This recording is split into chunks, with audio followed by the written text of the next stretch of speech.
दोस्तों, अगर आप किसी कंपनी में अकाउंटेंट हो और उस कंपनी को बिजनेस की ग्रोथ के लिए पैसे की ज़रूरत है, तो उस कंपनी का मालिक जाएगा बैंक के पास भी हमें बिजनेस की ग्रोथ के लिए लोन चाहिए। तो बैंक का एक ही जवाब रहेगा, भी लोन हम आपको प्रोवाइड करवा देंगे, लेकिन इसके लिए आपको आपकी कंपनी की हमें एज ए प्रोविजनल, एक एस्टिमेटेड और एक प्रोजेक्टेड आप बैलेंस शीट बनाकर हमें दे दीजिए। तो जो कंपनी का मालिक है वो सीधा आएगा अकाउंटेंट के पास में और अकाउंटेंट को आके ये बोलेगा भी हमें बैंक में लोन लेने के लिए प्रोविजनल, एस्टिमेटेड और प्रोजेक्टेड बैलेंस शीट बना के बैंक में देनी है, जिससे कि हमारा आगे की कार्रवाई हो सके। तो दोस्तों, जो फ्रेशर अकाउंटेंट है, जिन्होंने कोई प्रोविजनल, एस्टिमेटेड या प्रोजेक्टेड से रिलेटेड कोई बैलेंस शीट बनाने से संबंधित कोई वर्क ही नहीं किया, तो उसके लिए थोड़ा सा कि मुश्किल का काम हो जाता है भी वो इसको किस तरीके से तैयार करेगा, प्रोविजनल, एस्टिमेटेड और प्रोजेक्टेड। और जो अकाउंटेंट लोग पहले से काम करते हैं, जिन्होंने पहले से किसी कंपनी के लिए लोन के लिए अप्लाई किया हुआ है या उन्होंने किसी को कंपनी का जो लोन ऑलरेडी चल रहा है उसका रिन्यूअल भी करवाया हुआ है, तो उनको कोई दिक्कत नहीं आती, उन्होंने अपने हाथ से प्रोविजनल, एस्टिमेटेड और प्रोजेक्टेड बैलेंस शीट बनाई होती है। लेकिन आज की इस वीडियो में हम डिस्कस करेंगे कि अगर ये सारा काम एक फ्रेशर अकाउंटेंट को करना पड़ जाए तो उसको किस तरीके से ये तीनों टाइप की बैलेंस शीट है जो रेडी करनी पड़ेगी। तो दोस्तों, इसके लिए वीडियो को एंड तक देखना पड़ेगा, तभी आप सारी बातें समझ में आ पाओगे भी इन तीनों बैलेंस शीट का मतलब क्या होता है। तो ना करें उससे पहले आपसे एक छोटा सा निवेदन है भी अगर आप इस चैनल पर पहली बार आए हो तो इस चैनल को आप जरूर सब्सक्राइब कर लें, साथ में नोटिफिकेशन बेल को भी आप जरूर प्रेस कर लें, क्योंकि इस चैनल पर आपको इसी टाइप की नॉलेजेबल और अकाउंटिंग से रिलेटेड वीडियो कंटिन्यू मिलती रहेगी। तो शुरुआत करते हैं वीडियो की। तो दोस्तों, सबसे पहले हम इन तीनों बैलेंस शीट का मतलब हमें पता होना चाहिए भी इन तीनों टाइप की बैलेंस शीट के अंदर होता क्या है, यानी कि क्या कारण है भी बैलेंस बैंक हमारे से ये तीन टाइप की बैलेंस शीट है जो मांगता है। तो दोस्तों, ये बैलेंस शीट बैंक आपसे दो कंडीशन में मांगता है भी अगर आपकी कंपनी ने पहली बार लोन के लिए अप्लाई किया है तो आपको ये तीन रिकॉर्ड तैयार करके देने होते हैं। अगर आपकी कंपनी का लोन ऑलरेडी चल रहा है और उसी लोन को आगे एज इट इज और रखना चाहते हो तो आपको उस लोन को रिन्यूअल करवाना पड़ेगा। अगर आप उस लोन को रिन्यूअल कराओगे तब भी आपको अपनी कंपनी के प्रोविजनल, एस्टिमेटेड और प्रोजेक्टेड बैलेंस शीट आपको तैयार करके देनी पड़ेगी। तो अब हम सबसे पहले बात करते हैं भी प्रोविजनल बैलेंस शीट का मतलब क्या होता है। तो दोस्तों, अभी देखो हमारा जो फाइनेंशियल ईयर चल रहा है ना, वो कौन सा चल रहा है भी 1 अप्रैल 2022 से 31 मार्च 2023 का, यानी कि फाइनेंशियल ईयर 22-23 का चल रहा है। और अभी जो मंथ चल रहा है वो चल रहा है सितंबर मंथ। तो अब डिपेंड करता है आपकी कंपनी के ऊपर भी, आपकी कंपनी की जो आप रिटर्न फाइल करते हो जीएसटी से रिलेटेड, वो आप मंथली फाइल करते हो या फिर क्वार्टरली फाइल करते हो। भी अगर आपकी कंपनी है जो मंथली रिटर्न फाइल करती है, यानी कि GSTR1 और GSTR3B को मंथ वाइज रिटर्न को फाइल करते हैं, तो उस कंडीशन में बैंक आपसे क्या बोलेगा भी प्रोविजनल का मतलब हो गया भी आप हमें 1 अप्रैल से लेके और 31 अगस्त तक का, क्योंकि सितंबर महीना तभी तक चल रहा है, सितंबर महीना तो एंड हुआ ही नहीं है, तो आप हमें 1 अप्रैल से लेके और 31/8 यानी कि अप्रैल, मई, जून, जुलाई और अगस्त, आप इन 5 महीने का आप कंपनी का जो रिकॉर्ड है वो हमें एक प्रोविजनल बैलेंस शीट बना के दे दो। अब बात आती है भी इस प्रोविजनल बैलेंस शीट में हमें तैयार करके क्या देना होगा।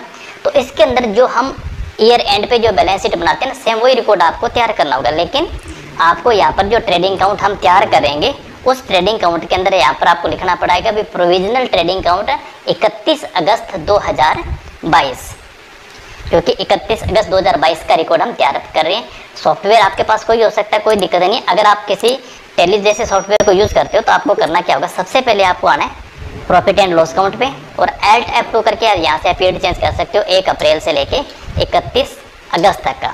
तो आपने 31 अगस्त तक, यानी कि जो 5 महीने के अंदर आपने GSTR1 और GSTR3 जो फाइल आप कर चुके हो और जितना ITC आप ले चुके हो, तो वो रिकॉर्ड आपका परचेस रिकॉर्ड और वो सेल का रिकॉर्ड आपकी GST रिटर्न के साथ बिल्कुल मैच होना चाहिए। वो आपको इस ट्रेडिंग अकाउंट के अंदर तैयार करके देना होगा 31 अगस्त 2022 की बैलेंस शीट में।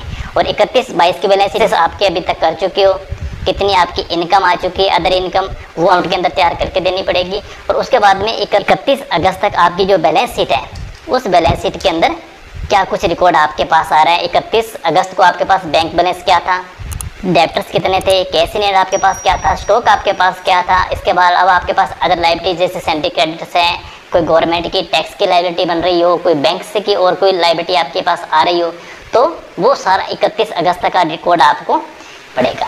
क्योंकि ये जो रिकॉर्ड है, ये रिकॉर्ड आपको बैंक इसलिए मांगे, रिकॉर्ड आपके हाथ में है, आपको पता है 31 अगस्त जा चुका, तो ये रिकॉर्ड सब कुछ आपने मेंटेन कर लिया। तो इसका मतलब जो रिकॉर्ड बीत चुका है, जो पीरियड, उसका जो रिकॉर्ड देना होता है वो देना होगा हमें प्रोविजनल बैलेंस शीट के अंदर। उसके बाद बारी आएगी एस्टिमेटेड की। तो अब एस्टिमेटेड का मतलब क्या हो गया, अभी 31 अगस्त तक आपके पास तो रिकॉर्ड ओरिजिनल है जिसके आप रिटर्न फाइल कर चुके हो। तो अब एक बात हम और कर लेते हैं, अब अगर आपकी कंपनी मान लीजिए मंथली रिटर्न फाइल नहीं करती, क्वार्टरली रिटर्न फाइल करती है, तो उसके दौरान बैंक बोलेगा भी आप सितंबर मंथ के बाद में आप 2 क्वार्टर की रिटर्न फाइल करके हमें सबमिट करवा दीजिए। यानी कि फिर उसके बाद आपको करना क्या होगा, 30 सितंबर तक का इंतजार करना पड़ेगा। और क्योंकि आप जुलाई, अगस्त और सितंबर 3 महीनों की रिटर्न आप अक्टूबर मंथ में फाइल करोगे, तो आपको वो सितंबर यानी कि फर्स्ट क्वार्टर और सेकंड क्वार्टर तक की जितनी आपकी परचेज सेल, जितनी आपकी डिटेल्स है, वो सारी आपको तैयार करके देनी पड़ेगी प्रोविजनल में। अगर आपकी मंथली है तो मंथली आप 31 अगस्त 5 मंथ के भी आप बैंक में दे सकते हो, कोई दिक्कत नहीं है। अब बात आती है एस्टिमेटेड की। अब एस्टिमेटेड में क्या होगा, 31 अगस्त तक का तो रिकॉर्ड हमने तैयार कर दिया, लेकिन अब आगे 7 महीने और भी तो पड़े हैं, सितंबर, अक्टूबर, नवंबर, दिसंबर, जनवरी, फरवरी और मार्च।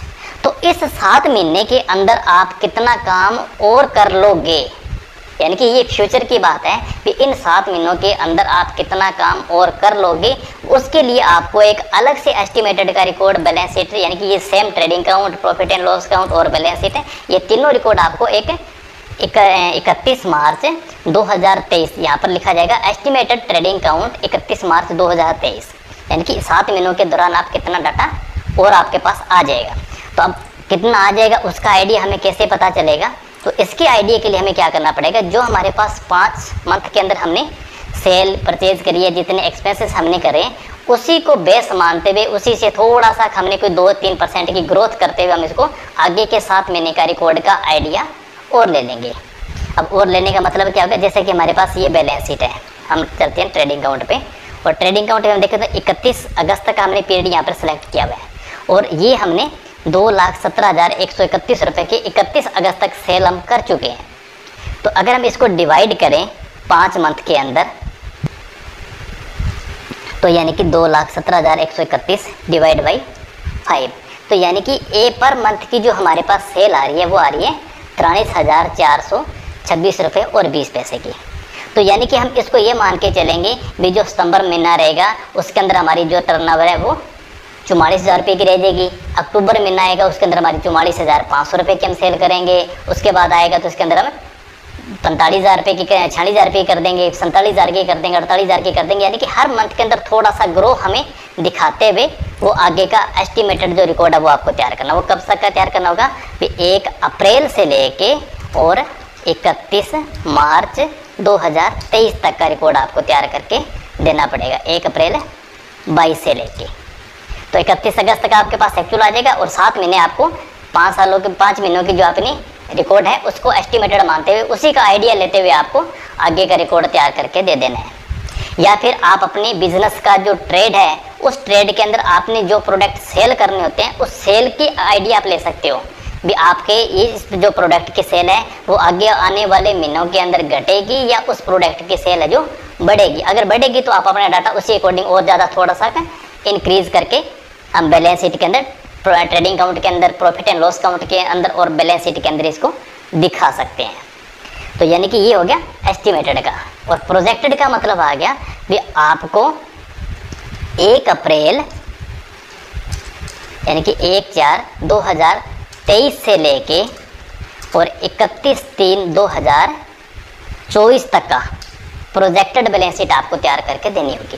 तो अब हमें 1/4/23 से लेके 31 मार्च यानी कि नेक्स्ट जो फाइनेंशियल ईयर आएगा उसकी टर्नओवर कितनी हो जाएगी, कितना हमारा प्रॉफिट हो जाएगा, कितना हमारा ग्रॉस प्रॉफिट होगा, कितनी हमारी परचेज होगी, कितनी सेल होगी। अब इसका आइडिया आज हमें किस तरीके से लगेगा, लेकिन ये आइडिया आपको जो आपने 31 मार्च 23 की जो बैलेंस शीट आपने तैयार करी है, trading account, profit and loss account, balance sheet है, इन सभी के अंदर आपको 15 से 20% की ग्रोथ मानते हुए, यानी कि 21% का आप आइडिया ले सकते हो, 21% की जो ग्रोथ मानते हुए इसका एस्टिमेटेड रिकॉर्ड आपने तैयार करना होगा। अब आपको तैयार करने का तरीका कैसे है, जैसा कि हम यहाँ पर एक लेते हैं भी 31/8 2022 का रिकॉर्ड, और फिर हम यहाँ पर ले लेते हैं 31/3/2023 का रिकॉर्ड, और उसके बाद हम यहाँ पर ले लेते हैं एक बार 31/3/2024 का रिकॉर्ड। अब इसमें क्या होगा, मान लीजिए आपके पास कंपनी के अंदर 31/8/2022 तक की 1 लाख रुपये या 1,50,000 रुपये की सेल आपकी कंपनी की हो चुकी है। हम एस्टिमेटेड आपको आइडिया एक दे रहे हैं ताकि आपको समझ में आ जाए।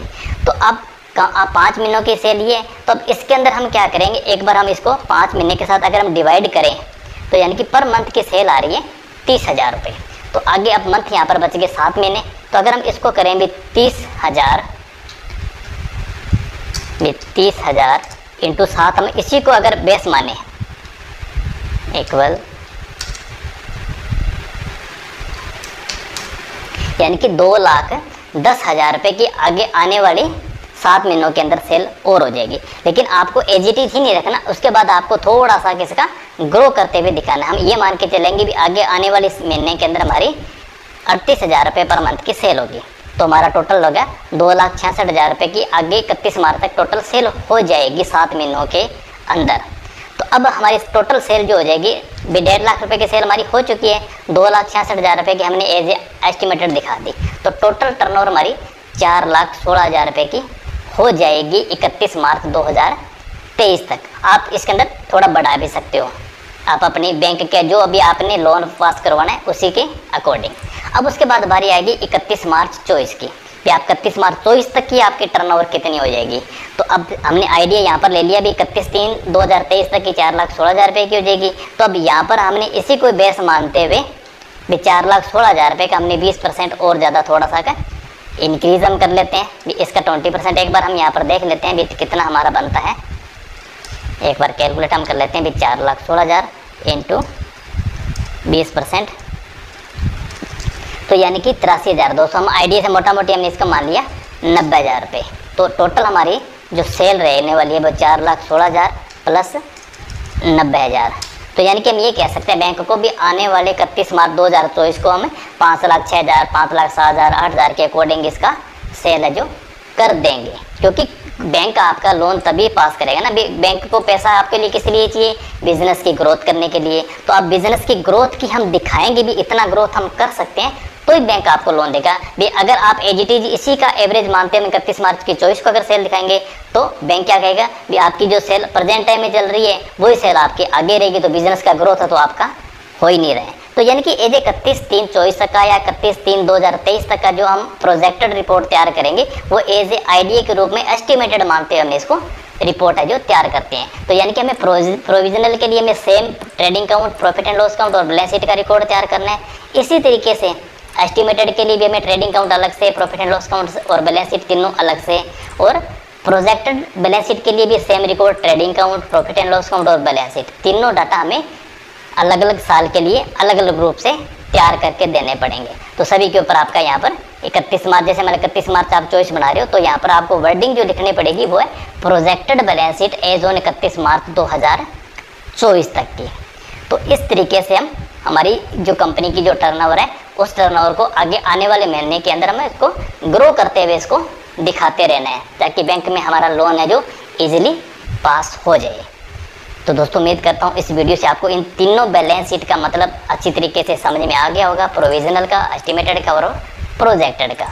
तो वीडियो अगर आपको पसंद आती है तो दोस्तों प्लीज़ वीडियो को आप लाइक करें, दोस्तों के साथ इसको शेयर भी करें, और फिर भी अगर आपका कोई क्वेरी बचती है तो आप हमें कमेंट करिए। नेक्स्ट वीडियो में हम पूरी कोशिश करेंगे आपके इस वीडियो से रिलेटेड जो भी क्वेरी है उसका रिप्लाई देने की।